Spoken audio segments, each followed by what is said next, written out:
The latest mid-year housing report from Unlock MLS suggests that Central Texas' housing market may finally be turning a corner.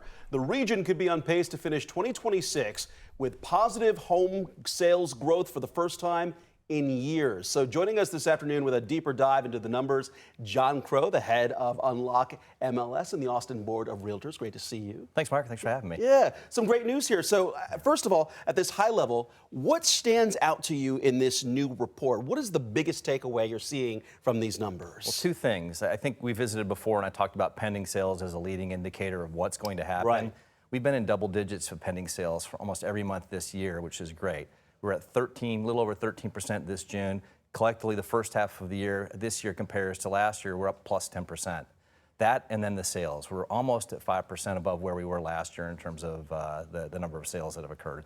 So all indicators that we're starting to really, we talked that normalization in the past, finding that steady state of where we are. We love predictable and boring real estate. I think we're there. It feels like we're there. We'll see how it plays out because geopolitical stuff, economic stuff, those things can sometimes wreak havoc. Right, that's right. You don't want to see a blip. You want to see a steady pattern, a trend going that way. Absolutely. And it feels that way with 6 months, right? It's hard to, 6 months does not make a trend necessarily in real estate. But if you look at Austin historically, it's a pretty good sign. So let's talk about what is behind this push. What's behind this renewed interest in buying in this market? I think the biggest thing is that this Austin is such a resilient market, and buyers in particular who sat around for 2 previous years trying to figure out what and when to do things are now looking at saying, I need a house, I got to get going, now's the time to take action. The difference might be that they're much more acutely aware of what it costs to own a home, looking all the way down to the cost of insurance, the cost of actually life in that house, putting food on the table. So those things, but when they're comfortable with it, they're making decisions. And it might take a little longer, but they're doing it. Last time we visited, we talked about if you're on the sidelines waiting to buy a home and you're watching what the numbers are doing, what you should do then. Now that we're seeing this positive growth sustained, what should someone who's on the sidelines do now? Well, I always preach hire a professional to help you navigate the landscape here, right? So if you're going through that, you often don't know what you don't know. It's a big thing. You get educated on that. Data's one thing, and data's accessible to the customers out there, consumers right now.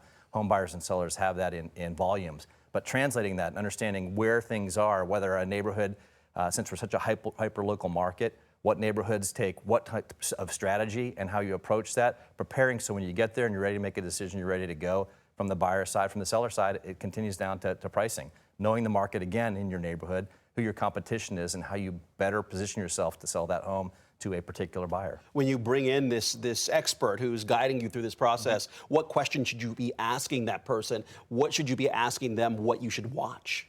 First of all, you need to share your criteria, and I always preach this. You got to find someone on the professional side who's going to listen to you. It's really critical to get someone who's listening to you, not telling you what they want.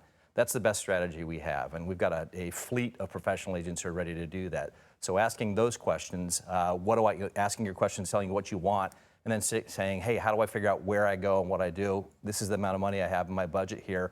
What are some places I ought to look for based on what I've told you? Then at that point, putting boots on the floor. Best way to figure out what fits is to go drive neighborhoods, to go through homes and see how they live and how you might live in that. That is good advice. Get out there and drive. So as we're talking about neighborhoods, are there any communities that you've seen in this report that are standing out above others? Well, I think I told you this last time. There are, if you look at, for example, Circle C, proximity to schools, you're still seeing a lot of battles for homes there. Some multiple offers coming in, homes going off the market very quick. We see that up and down 183 as well. Barrington Oaks, Forest Oaks, on the other side, Mesa Park moving up and down. There's some pockets in there that we're seeing that. That to me shows a normalized market. You don't want it all over the place in flames like we saw in post-pandemic time frames. You also don't want it where everybody is not experiencing multiple offers, or you don't see any markets with that. You want to see some of that competition going on, because that kind of drives that and creates the froth for the rest of it, and inspires sellers to price right and buyers to get in there and find that place where they can make some memories. Well, there you go, some good advice there. John Crow with Unlock MLS. Always great when you stop by with some good news there. Thank you, Mark. Appreciate it. Yeah, good to see you.